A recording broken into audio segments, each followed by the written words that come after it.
Luis Raúl González Pérez es el presidente de la Comisión Nacional de los Derechos Humanos. Es licenciado en Derecho por la Universidad Nacional Autónoma de México y está certificado en estudios avanzados en Derechos Humanos en Madrid, España. Tiene una carrera amplia en el servicio público y como profesor adjunto en la Facultad de Derecho de la UNAM. En la CNDH ha desempeñado diversos cargos: director general administrativo, secretario técnico del Consejo Consultivo, director general de Administración y director general del Programa de Agravios a Periodistas y Defensores Civiles de Derechos Humanos. También participó en la Secretaría de Gobernación como director general de Gobierno. En 1996 fungió como fiscal especial del homicidio de Luis Donaldo Colosio. Es coautor de libros como Autonomía Universitaria y Universidad Pública. Luis Raúl González Pérez, muchas gracias por estar aquí con nosotros en Línea Directa.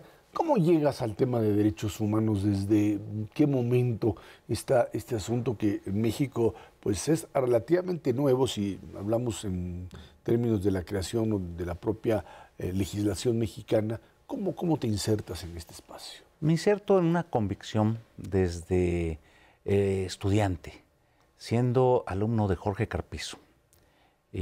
Convencido él de los derechos humanos, impulsor de los derechos humanos. Desde 1960 en México, Fix Amudio y Jorge Carpizo empezaron a abordar el tema y fueron mis dos maestros. Y entonces de la universidad abordé el tema, se crea la Comisión Nacional en el 90 y soy invitado a colaborar desde hace 27 años. Claro, tuve 2 o 3 interrupciones, entonces ha sido una convicción. Mi materia, precisamente mal llamada garantías constitucionales, porque está mal llamada, pero eran los derechos humanos y son los derechos humanos. Cuando se habla de derechos humanos, ¿por qué hay que diferenciarlo de lo que serían eso, garantías o más bien derechos ciudadanos, derechos de la persona? Hay varias conceptualizaciones. En Europa, por ejemplo, mayormente se les conceptualiza como derechos fundamentales, porque están contenidos en la Constitución. Garantías ha sido un concepto que se confundió en México y quedó establecido en la Constitución, pero garantía es algo que asegura. Es decir, garantía es lo que aseguraría el respeto al derecho humano, como podría ser un ejemplo el amparo. Es la garantía. La Comisión Nacional de Derechos Humanos es la garantía. El derecho humano es la seguridad, la libertad, y por eso el término, y de ahí desde 1789, la Declaración Universal de los Derechos Humanos, es derechos del hombre y del ciudadano. Ahora, cuando en el caso mexicano, esta necesidad de entrar en la creación de tanto una legislación de derechos humanos como lo que podríamos llamar las propias comisiones, tiene que ver con esta indefensión, se dice, del ciudadano frente a un poder político que no tenía límites y que en la transición democrática obliga a la creación de esta idea de este ombudsman o de este poder o defensor del pueblo, defensor del ciudadano como tal. Era una condición indispensable para una transición democrática, porque uno supondría que la democracia como tal tendría que garantizar por sí misma un sistema jurídico legal.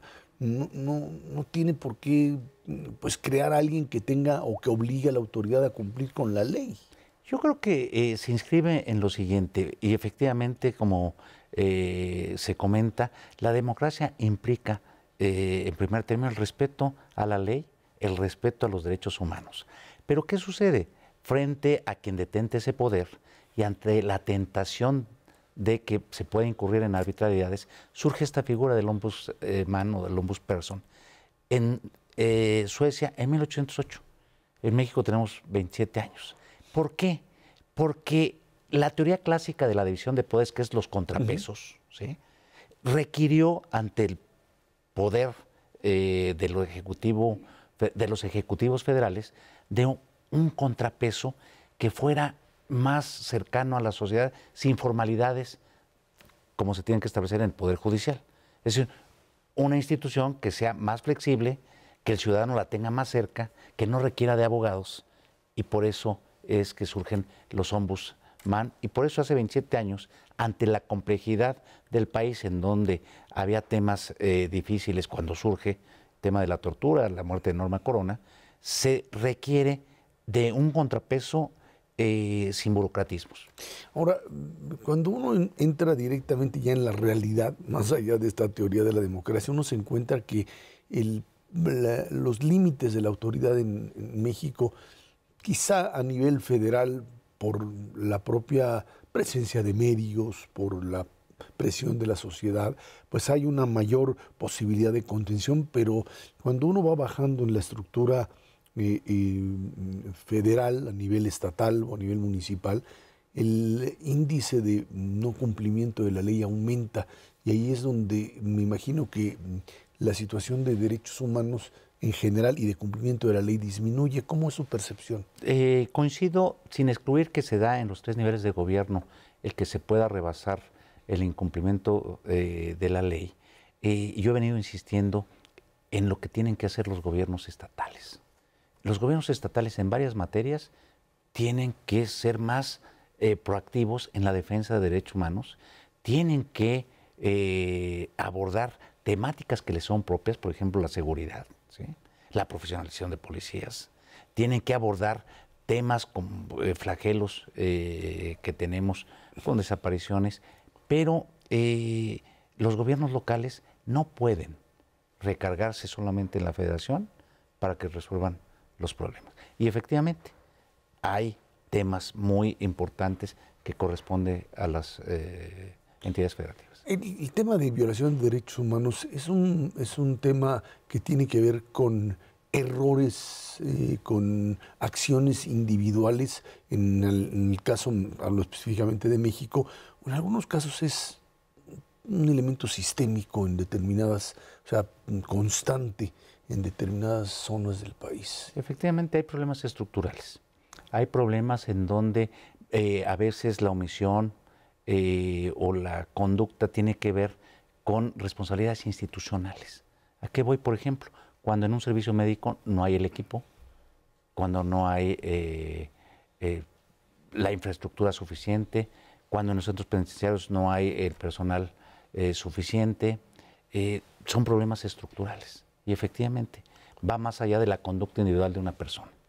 Y es ahí donde nosotros estamos tratando de avanzar en los temas más estructurales. Un tema estructural que estoy tratando de abordar desde una perspectiva de derechos humanos y que estoy trabajando con instituciones de educación superior es el tema de la pobreza y derechos humanos. ¿Cómo se correlacionan?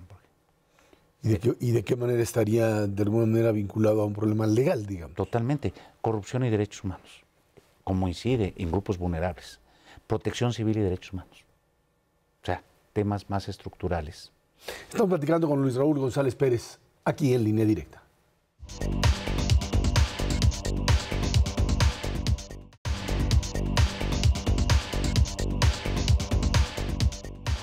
Luis Raúl González Pérez, uno de los temas que se maneja mucho cuando se habla de las comisiones de derechos humanos es que estas terminan convirtiéndose en la defensa de los criminales, porque dicen cuando se da un evento en donde los cuerpos de seguridad entran a liberar a un secuestrador, un secuestrado, perdón, y detener a un secuestrador, o cuando finalmente intervienen en una acción para detener a un grupo delincuencial, Derechos Humanos está pues simplemente vigilando que se cumplan las normas, el debido proceso, cómo se detiene, y si el delincuente golpea, mata policías, los tortura, les avienta, ahí dice Derechos Humanos, dice, esa no es atribución mía. ¿Cómo resuelven este problema? Aprecio mucho la pregunta porque me permite aclararla. Nosotros defendemos el cumplimiento de la ley. La ley la otorgó el Poder Revisor de la Constitución, los valores constitucionales, el Poder Constituyente. Luego la puede modificar el revisor, los congresos. Buscamos que se cumpla la ley. Y la ley establece hipótesis normativas para quien se ubique en esa hipótesis normativa. De ahí que esa sea nuestra tarea. 2, se violan derechos humanos del servidor público cuando un particular que agrede, la autoridad que debe de investigar y sancionar no lo hace. Está vulnerando el derecho de procuración y administración de justicia. Del propio servidor público, del propio servidor público, del policía, ¿sí? Nosotros estamos en favor de la dignificación del policía. No se le violentan sus derechos humanos cuando no se le dan las condiciones adecuadas, cuando no se es lesionado, agredido, muchas veces pierde la vida y no se investiga y se sanciona, pero tampoco, porque la ley, la Constitución y los tratados internacionales lo prohíben, se puede tolerar que se persiga el delito cometiendo delito. O sea, no puede ser que para sancionar una conducta se incurra en una conducta que es la que se busca evitar. Y por eso, si todos cumpliéramos nuestra tarea, no nos tropezaríamos. De ahí que a la Comisión Nacional le tocan unas tareas, determinar violaciones a derechos humanos. Al órgano ministerial, procurar justicia del particular o del servidor público que es víctima de una conducta delictiva.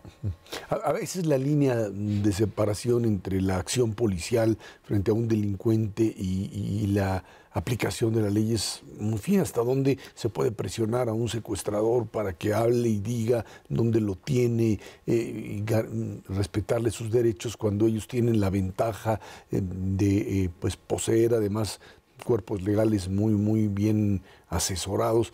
Esto es a veces que pone en desventaja a las víctimas. No, la última reforma del 2008, en el 20 constitucional, se estableció un mejor equilibrio entre los derechos de las víctimas y lo de los presuntos responsables. A quien se le presuma una conducta, presuma como presunto responsable, ¿sí? Valga la redundancia. Desde luego que se le tiene que investigar, sancionar con todo el rigor. Partamos del principio universal, no privativo de México, de inocencia, principio de inocencia. De ahí que, nuevamente, hay estándares para esas investigaciones. ¿Qué tenemos que hacer? Profesionalizar y tener policías técnicos, policía técnico-científica, que se sepa investigar, que se sepa entender un conjunto de indicios para probar una conducta. Entonces, yo creo que caeríamos en un error si dejamos a discreción del servidor público cuando rebasar una línea, porque entonces es el caos. Y hay un principio de derecho, certeza jurídica. ¿Qué pasa con los militares? Con las relaciones muy, a veces difícil, hay una propia ética y una también legislación específica para militares, y ahí el tema de su relación con la sociedad civil, más aún cuando se utiliza a los militares para cuestiones de seguridad, interviene. Primero, es una gran institución, la Defensa Nacional, el Ejército Mexicano. Vemos las tareas en las que participa. Dos, no pidieron estar en las calles. Digamos, insuficiencia de capacidades de las policías o la penetración del crimen organizado en varias de ellas requirió de la presencia de los militares, ¿sí? Que debe ser transitoria. Tres, todo servidor público no puede pasar los límites que establece la ley, ¿sí? Entonces, efectivamente, el servidor público de carácter militar tiene también derechos, pero también tiene el límite en las obligaciones. Y el límite es coadyuvar con la autoridad civil en la prevención y detención de presuntos responsables, pero con la guía de la autoridad civil. De ahí que sé que no es fácil, es un tema donde nuevamente sabemos que se agreden a servidores públicos de carácter militar, pero hay que sancionar a esos que los agreden, ¿sí? El punto se llama aquí Estado de Derecho e impunidad. Entonces, apliquemos la ley a quien delinque. A esa persona que está agrediendo a los servidores públicos, desde luego que hay que aplicar la ley, pero sería, es incorrecto que toleremos conductas que van más allá de la ley. Ahora, con el nuevo sistema de justicia penal acusatorio se dice no hay una preparación adecuada ni de jueces ni de ministerios públicos, y esto ha terminado, dicen, en puertas giratorias, en liberación de presos que no deberían estar afuera. ¿Esto le complica el trabajo a comisiones de derechos humanos? Claro, le voy a decir en qué sentido.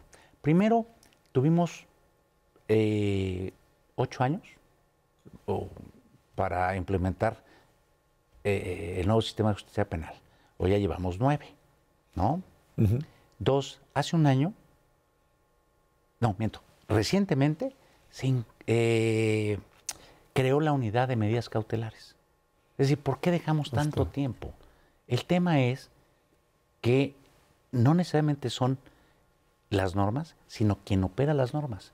Se dice que fuera de los delitos tipificados en la Constitución de prisión preventiva oficiosa, los demás quedarán en libertad. No es cierto. Si el Ministerio Público argumenta, y argumenta bien, que alguien que no cometió esas conductas, pero que es un riesgo para la sociedad, el juez puede determinar la prisión preventiva. Entonces, profesionalizar a los operadores del sistema. Lo grave sería que por incapacidades de quienes deben de operar los sistemas, restringamos libertades. Ahí es donde pues habría que profesionalizar algo que pues debió haberse hecho antes, ¿no? Bueno, pues ahí estamos. Y sin consecuencias que no se ha hecho. Claro. Estamos platicando con Luis Raúl González Pérez, aquí en Línea Directa.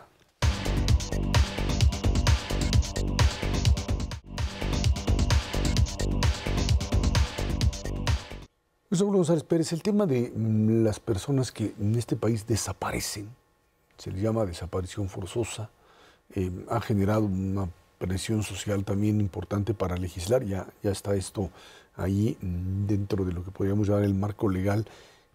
¿Cuál es el fenómeno? ¿Qué es lo que sucede? ¿Es una desaparición forzada que tiene que ver con acciones de grupos delincuenciales, con autoridades? ¿Quién es el responsable de esto? Bueno, yo diría que hay varios estadios. Uno es la desaparición forzada. Está implícito la acción o la omisión o la tolerancia de un servidor público. Hoy en la nueva ley se establece que también cometen desaparición particulares que tienen esa capacidad, como es el crimen organizado. Y eso es un gran avance en la ley. De ahí que el tema tiene que ver con varios aspectos. Nuevamente, el tema estructural, de tener la infraestructura que permita prevenir y, por otro lado, perseguir a quien desaparece. Segundo, que tengamos sistemas adecuados, que hoy la ley obliga y va a obligar la nueva ley aprobada para tener registros de genética para la identificación de las personas. Sabemos de la problemática de las fosas y de los cadáveres que ahí se están encontrando, pero si no se tiene un banco de datos para contrastar con las personas que están reclamando a sus desaparecidos, bueno, vamos a avanzar más lentamente. Entonces, el tema es nuevamente varios aspectos. Uno, una ley que es de avanzada, vale la pena, es un gran esfuerzo y es un triunfo de los colectivos de la sociedad civil que tienen familiares desaparecidos, porque ellos lucharon por ello, hubo demora en su aprobación, pero ya está. Segundo, presupuestos para que la ley se cumpla. Las leyes por sí mismas no van a cambiar realidades. Recursos para materializar la infraestructura que se requiere. Tercero, y vuelvo a los estados como un ejemplo, voluntad política de los gobiernos locales, ¿sí?, para aterrizar esto. Cuarto, falta un elemento adicional para completar el círculo. El que haya comunicaciones individuales al Comité de Desapariciones Forzadas de la ONU, que es un recurso adicional. México ha ratificado la Convención contra las Desapariciones. Falta el que México permita esa comunicación. Y cuarto, que haya, a partir de la ley aprobada, un seguimiento y evaluación. Yo propondría que a los 6 meses veamos qué ha pasado en su instrumentación. ¿Esto implicaría necesariamente abrir más la puerta a una vigilancia del exterior? México, si algo le distingue a México, a diferencia de otros países, por ejemplo Estados Unidos, que no tiene ratificado nada, ninguna convención, ninguna jurisdicción de la Corte Interamericana, a México lo ha distinguido esa apertura. Es decir, se abre y hay que reconocerlo al gobierno mexicano. Segundo, hay que entender que los organismos internacionales no deben ser sustitutos de las instituciones nacionales. Complementarios, sí, porque lo que se busca es una finalidad, conocer la verdad en materia de violaciones a derechos humanos. Entonces, creo que sería cerrar un círculo muy importante para un tema que es delicado, es sensible, y que es doloroso para las familias. Ahora, cuando se habla del clima de inseguridad en el país y lo que hemos visto en los últimos años, los últimos 2 sexenios, uno pensaría que estamos ante una situación de deterioro del tema de derechos humanos o de una superación de ciertas áreas. ¿Cuál sería la evaluación de 12 años, de 10, 12 años de derechos humanos en el país? ¿En qué se mejoró? ¿En qué estamos fallando? Yo creo que ha habido avances importantes. Primero, en que hemos venido emitiendo leyes y firmado tratados para reconocer derechos. Es un avance importante porque tiene que ver con la naturaleza de la dignidad humana. Segundo, que hemos creado en diversas materias, nos hemos centrado en temas de índole penal, pero hay muchos otros, niñas, niños y adolescentes. Hay una ley general, hay un sistema que nuevamente tenemos que impulsar que se cumpla la ley. Doy un ejemplo. La ley de niñas, niños y adolescentes establece una reunión del sistema 2 veces al año. Llevamos 1 año sin la tercera. Entonces, necesitamos cumplir la ley. Tenemos temas, por ejemplo, en donde intervenimos, ¿sí?, que tiene que ver con la educación, con la salud. O sea, hay temas que no tienen que ver con la parte que mayormente tiene impactos. Pero instituciones como la Comisión Nacional, que es, en mi opinión, un gran avance esta institución, porque permite de manera sencilla a la gente pedir que le otorguen una medicina, que le den una cita, que le den acceso a la escuela. La gente conoce esto, o sea, hay una educación de la sociedad mexicana de decir, hay una comisión de derechos humanos, puedo acudir a ella. Hemos crecido, pero todavía el camino es muy largo en el conocimiento, en la cultura. ¿Qué vamos a hacer? Estamos emitiendo, y a partir del 2018 pensamos llegar a 1 millón de gentes a través de lo que va a ser una plataforma Educa CNDH. Presencialmente, nuestro reto no sería posible de cumplir una meta para llegar a 120 millones de mexicanos. Es imposible. Vamos a plataformas ahora digitales, que no sustituye para ciertas zonas que tenemos que seguir presencialmente. Entonces, creo que vamos a avanzar de mejor manera. Pero doy un dato que es indicativo y se puede ver en los medios de comunicación. Cada vez, de distintos sectores, piden la intervención de la Comisión Nacional de Derechos Humanos. Y ahí estamos. ¿Son un apoyo a la sociedad y un estorbo al gobierno?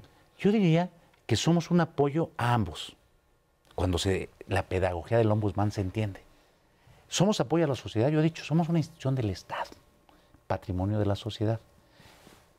Desde luego, estamos en favor de las víctimas y coadyuvamos con el gobierno en la medida que le hacemos saber que un servidor público se desvió con su conducta de lo que le marca la ley. No nos han sabido aprovechar, no se han sabido apoyar en nosotros. Luis Raúl González Pérez, muchísimas gracias por haber estado aquí. Al contrario, muy agradecido. Fue Luis Raúl González Pérez aquí, en Línea Directa.